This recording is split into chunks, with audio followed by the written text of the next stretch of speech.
Hi, today we'll be discussing about differentiation part 2. Okay, so now let's go to the next slide. In this part, we'll be covering about first derivative of polynomial function, second derivative, maximum and minimum values, and finding the turning point. And next, we'll be doing about rate of changes and small approximation. So now let's start. How do we differentiate? So to differentiate, first of all, you need to know you have a function y equals to any number. For example, here a, over here this means numbers, so it could be 1, 2, 3, 4, or 5. So it could be 1, 2, 3, or 5. Okay, here's an x, and this is your power, subscript, exponent. Okay, so now how do we differentiate? To differentiate, you have to bring your power to the front, and here in this, during differentiation, the numbers doesn't play a role.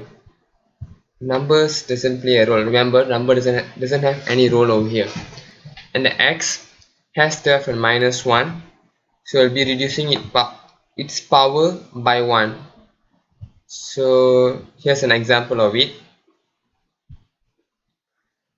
We have y equals to 5, and I'm asking you to find dy dx. And the dy dx equals to 0. So why? You may be wondering why. Okay, look over here. 5x to the power of 0. So I bring the 0 to the front,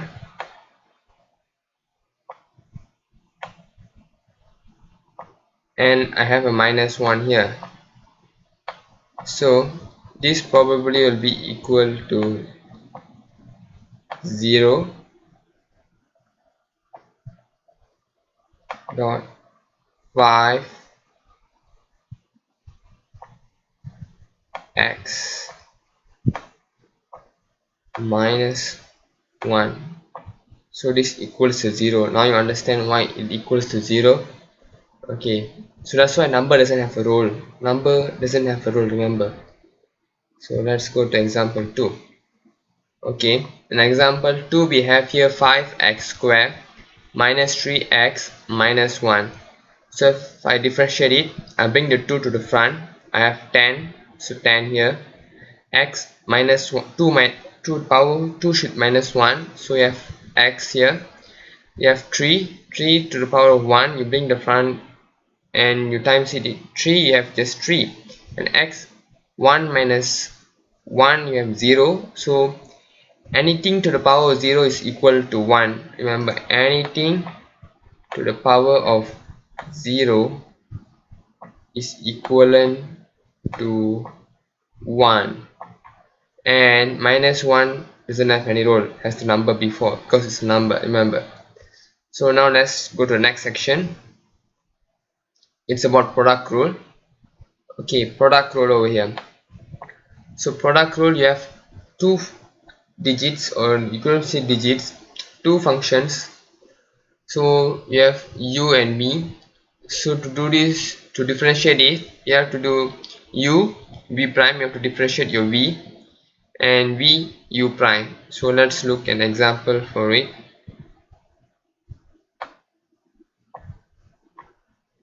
Okay, here's the example. So we have x cubed in the bracket x squared plus x plus 1. Okay, so you're asked to find the differentiate first derivative of it. So now let's let x cubed to u and x squared plus x plus 1 equals to v. So use the formula u v prime plus v u prime. So you have a u here, u, and your v prime. So v prime should be your first derivative of v, which is 2x plus 1, and the 1 over here should be a 0. Okay, then plus v. So v over here, we have just copy and paste your v here, and then you have your u. So you have to find your first derivative of your u. So it's x cubed, so you bring your 3 to the front, and then 3 should be minus 1, so it's 2. So here you have it. After expanding this equation, you'll be getting this. But you may be wondering, what if I expand it first and I did my derivative? There's no problem, still you'll be getting the same answer. Okay, so now let's go to the next part. Okay, quotient rule. Oh, it's quotient rule. What does quotient rule is about? Okay, in product rule you will be talking about just product. That means something times something. In quotient rule you'll be like u divides v. So it's a divide sign. You have to remember, you have to have the divide sign. Look for this sign, divide, or it's a fraction. So you have to look for this sign. Okay. Now let's see how do we do the first derivative. Using this formula, vu square vu prime minus uv prime over v square. So here the u prime will be your first derivative of u, and the v prime over here has to be the first derivative of v. Remember, it should be according to the formula. It should be vu prime first, then only minus uv prime. If you did it in the other way, you'll be getting a wrong answer. Okay, so now let's go for example 1. We have 3x square over 2x plus 1, so it's a fraction. So how do we solve this fraction? So we could be doing this through the formula uv prime over vu prime. So our u should be 3x square and our v should be 2x plus 1. So first over here you have to add a v, so we add the v here, v 2x plus 1, and our u prime is 3x square. So u prime, you have to find your first derivative of u, so you have to bring the 2 to the front, so you'll be getting a 6, and 2 minus 1 and 1, so x. Okay, then minus u, add the u back here, u is 3x square. Okay, and then times with your v prime, so 2x. If you do your first derivative, you'll be getting 2, and 1 doesn't have any value. Okay, then over 2x plus 1, and this would be a final answer if you do this question. But there's another alternative way. You could do the same question using product rule. What? With product rule? Yeah, you may be wondering, how could I do that question with product rule? Okay, so in the previous question you saw that it was an divide or a fraction. So anything below a number, over here has a negative 1. Remember, so its power is negative 1. So by using differentiation, using product rule, uv prime vu prime. So look over here, I've added my u here. I took 3x square as u, and v prime should be 2x plus 1 negative 1 to the power of negative 1. Okay, so 3x square is my u, and v prime over here. So this is my v prime. Okay, to get this v prime, you should be using chain rule. I'll teach you chain rule afterward, and you may wonder product rule is much more easier than quotient rule. Quotient rule, sometimes you may tend to do some careless mistakes. So now and then you have your v here, and just copy your v, don't worry, copy your v. Then you have your u prime, there 6x, so just bring your 2 to the front and minus your 2 with the 1, so you'll be getting 6x. Okay, so then you solve it, you'll be getting the same answer. So now let's go to the next part, the chain rule. Chain rule is very easy, don't worry. Everybody be wondering, chain rule is so hard. No, chain rule is extremely easy. Okay, so over here we have okay, let me talk about chain rule first. What's chain rule? You have dy dx and dy over du times with du over dx. So I actually could cut the du, you see. If I cut the du, I'll be getting dy dx back. So this is actually chain rule. So where do I get the u? So now you have to get the u, you have to let something with u. Okay, now let me explain first what dy dx means. Differentiating y, the equation y, in terms of x. That means everything should be in terms of x. So in over here, what does this mean? Differentiating the equation y in terms of u. That means everything in that equation should be with u. And over here, differentiating u in terms of x. So it means everything in this equation should be with the term of x. So now let's go to this question. We have 7x minus 3 to the power of 5.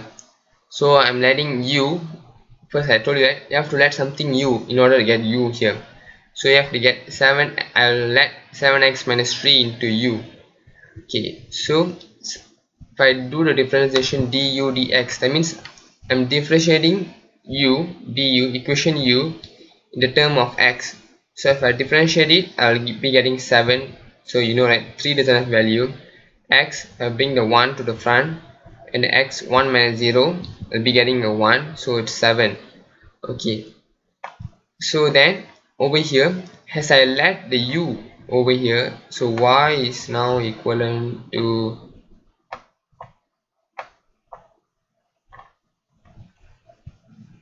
so the y is now equivalent to u to the power of 5. So I bring the 5 to the front, and the 5 should be minus 1, so 4. So I differentiated y, equation y, in the terms of u, so it's in the terms of u. So 5u to the power of 4. Okay, so now I do du times du per dx times with dy per du. I'll be getting dy dx, so I have to cut the du here, the du here. So it will be like 7 times with 5u per to the power of 4. So I'll be getting 35u to the power of 4. And remember to replace back your u, don't worry, you have to add your u back or else nobody will know what is u. So after adding your u back, you'll be getting 7x minus 3 over 4, so it's a complete. So this is the same method I did for the previous question in product rule. Wait, where is that method?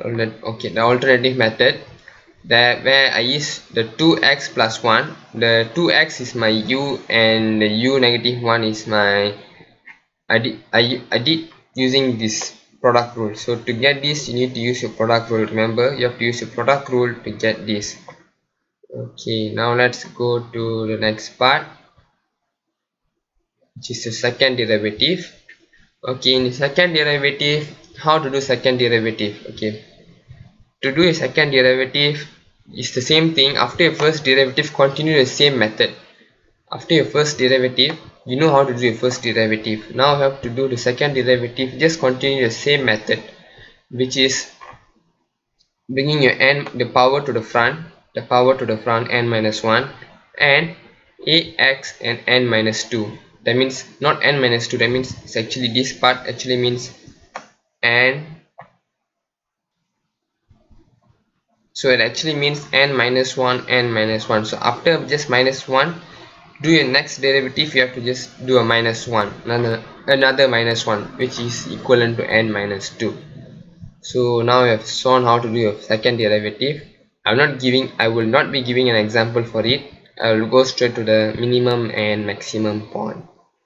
Okay, how to find your minimum and maximum point? Okay, using your first derivative, now you have an equation y equals to 2x square minus 8x plus 1. Wait, after getting your equation, remember it's a quadratic equation, so draw a graph. Just for your imagination, draw a graph. So 2x square, you'll be getting, so the 2 is a positive number, so your graph should be like this. Am I right? Okay, so now do your first differentiation, and you'll be getting your 2 to the front, and you'll be getting 4x minus 8. Okay, so now dy dx, to find your turning point over here, the gradient at this point, would be 0. Remember, the gradient over here should be 0. So, and also I forget to tell you that dy dx sometimes also is equivalent to gradient. So the dy dx over here should be 0. So 4x minus 8 is equivalent to 0. So you'll be getting your x 2 your x equals equivalent to 2. So at this point, your turning point, you'll be getting a 2 here for your x, and to get your y, to substitute, you have to substitute your 2 back to this equation. Remember, to the first equation, the y equation, not this equation. This is your gradient equation.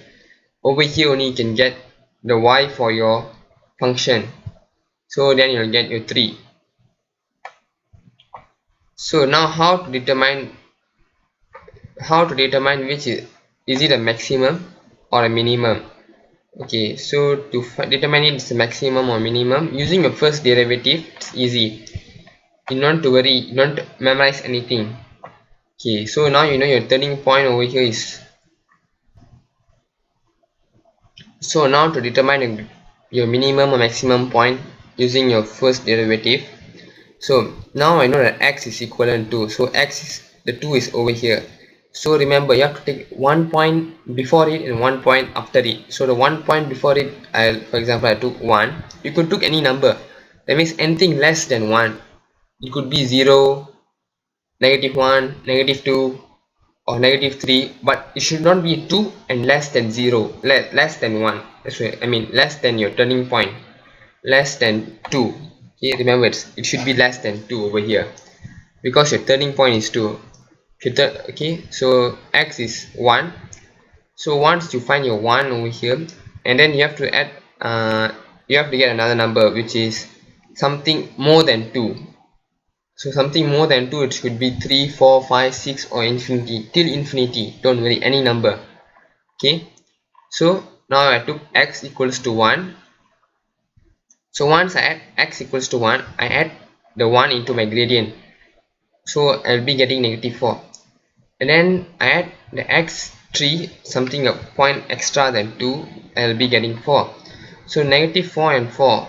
So how do I remember which is the if I get here a negative value and here a positive value, and how do I remember it's a minimum point? So remember, don't worry, you don't memorize anything over here.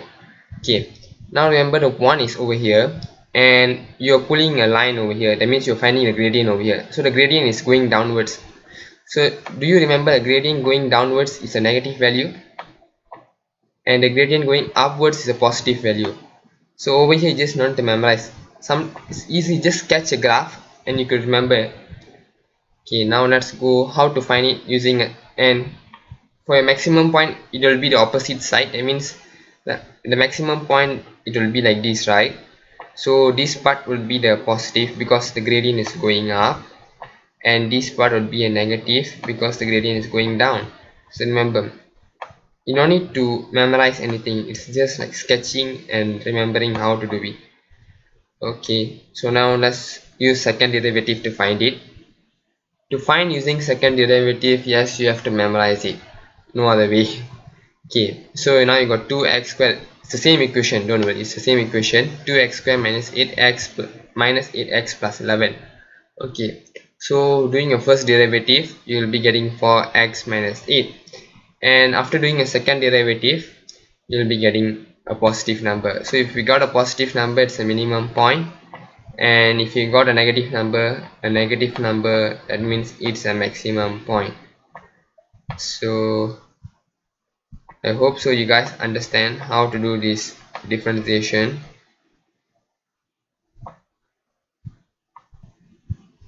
So negative means it's a maximum. So that's all from me. Thank you for listening, and please pass your comment down. Thank you. That's all from me.